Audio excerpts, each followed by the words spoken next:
Hello, this is Ko, and I'm going to show you how I made this cosplay wig of Xiao from Genshin Impact. So I'm going to use a dark green base wig along with a lighter teal, kind of Miku colored extensions. Xiao's hair color is really strange, it's not quite black, it's not quite blue or green, but I felt like this dark forest color suited him really well, but you can use whichever base colors you prefer.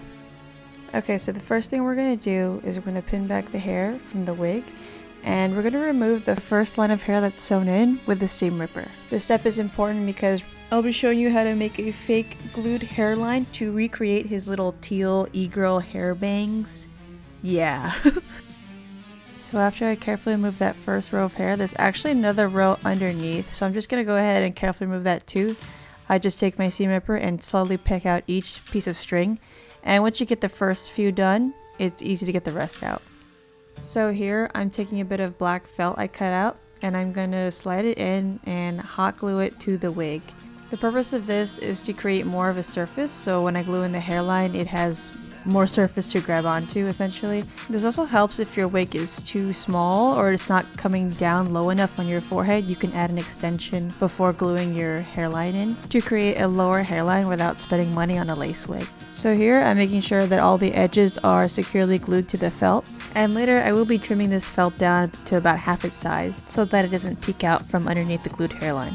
So you can see the hair kind of naturally falls forward to the face, but I'm going to redirect it so it falls more to the sides. And I'm going to do this by taking my flat iron and heating the hair up, and while it's still hot, I'm going to retrain it by pulling it down away from the face. And I used various combs just to create a arch look on the hair. I don't want it to be completely flat on the head. I want to have a bit of a volume, so I'm just using combs to recreate the curved look as it cools down.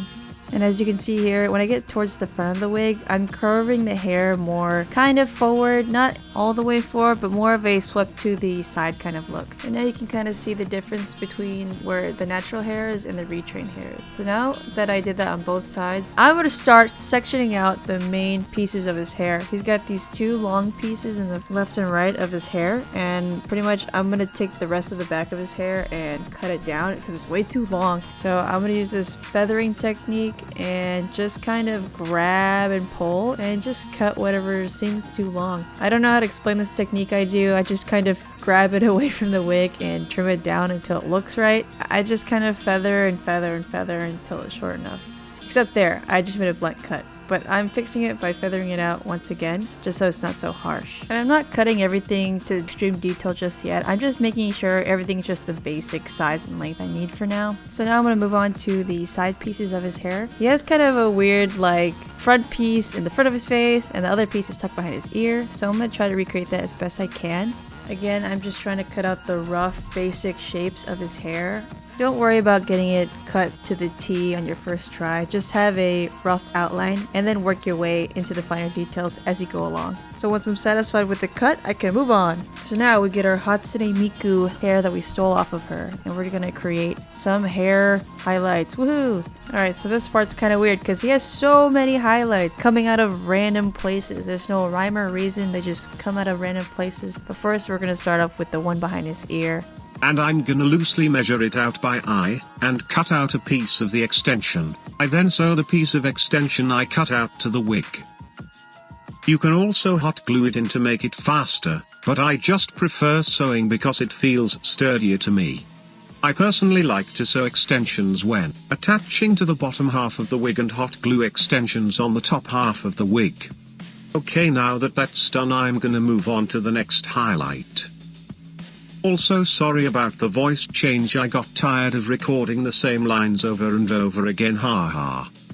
I pretty much do the same thing, measure out the extension by eye, but with this one I cut out a piece twice as long as I need and fold it in half to make it thicker.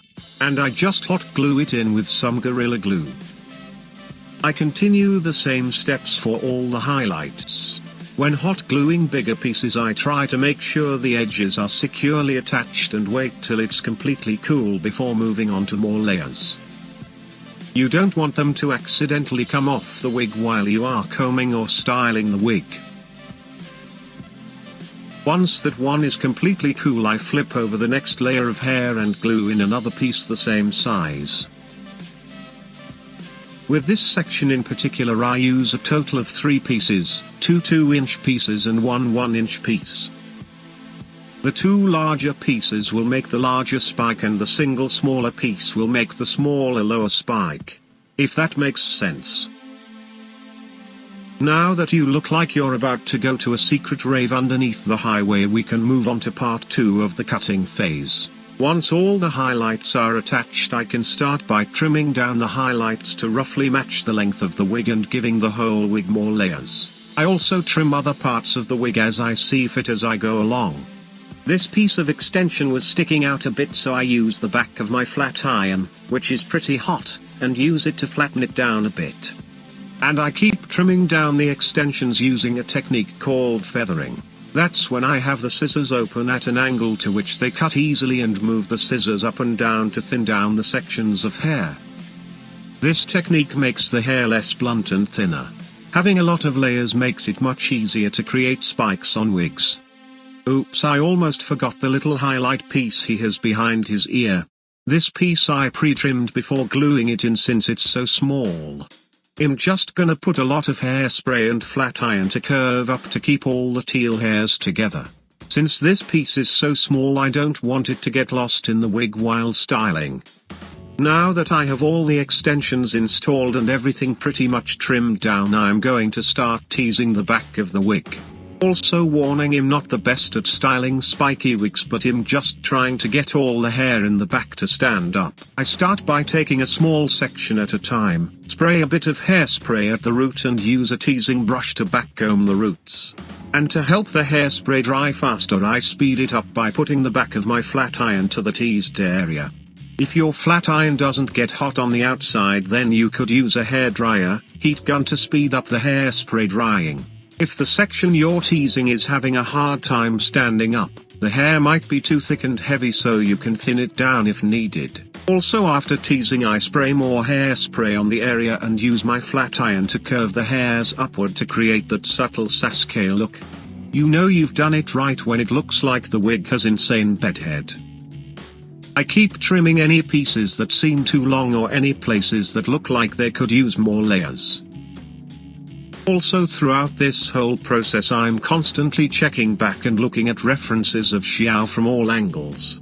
Especially having his character model open in game. And again I spray a bit of hairspray, tease it like crazy, and use my flat iron to speed up the process. It's normal if things start looking crazy while teasing. I would even say the crazier it looks, you're doing it right. Also, tease this technique where you take a section of hair and put hairspray until it's pretty wet, and with a flat iron on a high setting slowly pass it through. It makes the wig hair super crunchy and holds its shape better. You probably can't see it very well on camera, but I use that crunchy method a lot on this wig. Then I overlay some of the dark green hairs on top of the teal section and trim it to overlay on top to create a gradient effect. Now I'm moving on to making the glued hairline. I'm using the dark green wefts I removed from the hairline in the beginning to create the center of his bangs. Using clear craft glue and something flat, I form the end of the hair into a point and allow it to dry. I do the same thing again with leftover teal pieces to make the rest of his e-girl bangs. I try not to make the point too clean or perfect, instead I try to make it look more natural and jagged like an actual hairline. I end up making about 8 teal pieces and 4 dark green pieces. It's good to make 1 or 2 extra just in case you have extra empty spaces in the end. After letting them dry overnight, I start gluing them in using the same clear craft glue. I load up the back of the glued pieces with glue and hold it in place until it becomes tacky enough to hold its shape, and then secure it with a sewing pin while it dries. Also, you can probably see, but I trimmed the black felt a lot. You want to trim it shorter than what you want the actual hairline to be. It's best to try on the wig with the felt before trimming it so you can properly guesstimate how much to cut. The purpose of the felt is to add more stability and act as something for the glued pieces to hold onto. I'm making sure to have the pieces fit very tight together and loaded with glue because I don't want any of the felt to be exposed. Whenever I finish installing the hairline, I wait for the glue to completely dry overnight before moving on to more styling. If you see any hairs out of place on the hairline, you can trim it to your liking. Just make sure you cut at angle resembling a hairline and not cut straight across. When it's completely dry, it should be good to continue trimming and styling. I'm first gonna retrain the hair to make it match the height of the wig using the heat from the flat iron to gently redirect the direction it falls in. You want the bangs to fall towards over the face a little. I'm then gonna trim the teal bits enough so that they can be hidden by the darker green bangs. There's also this weird stubborn teal bit that sticks out, so I just try to use the heat from my flat iron to make it flatten down to be hidden within the wig.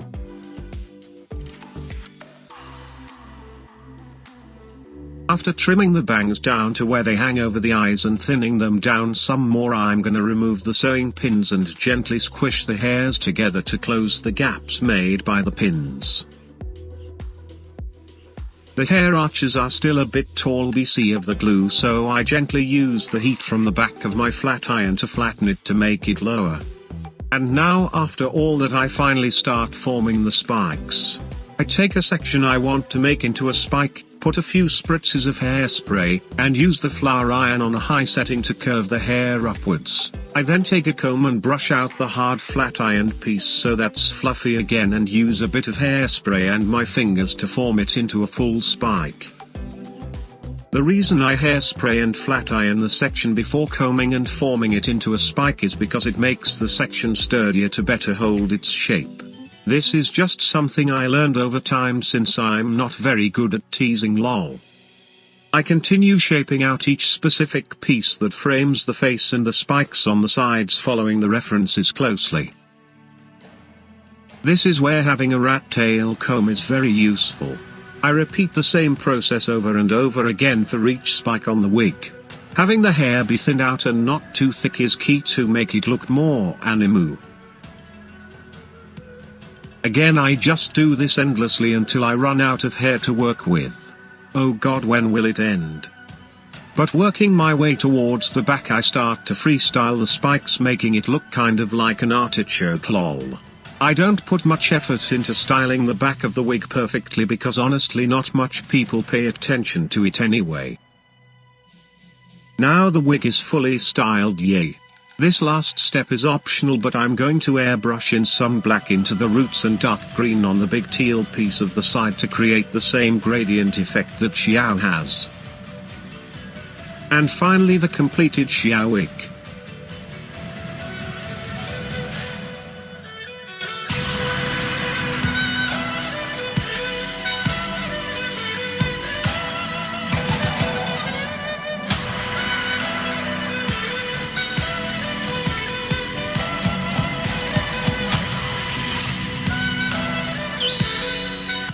If you found this video helpful or entertaining in any way, please consider leaving a like.